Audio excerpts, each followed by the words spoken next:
Tired of freezing seats in your Chevy Colorado? Here's how to get the heat back, fast.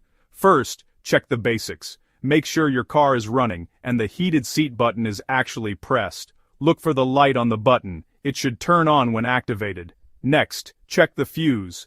Open the fuse box, usually found under the dashboard or in the engine bay. Find the diagram on the cover, and locate the fuse for the heated seats. If the fuse looks burnt out or broken, replace it with one of the same rating. Still, no heat? Slide the seat forward and look for loose or unplugged wires under the seat. Sometimes, stuff gets bumped and the wires disconnect. Reconnect any loose plugs you see. If your seat still isn't heating up, the problem could be with the heating element inside the seat. That's a bigger fix, and you might need a mechanic for that one. And remember, if you ever feel unsure, it's smart to ask a pro for help. That's it. Quick checks you can do yourself to get those heated seats working again. Stay warm out there.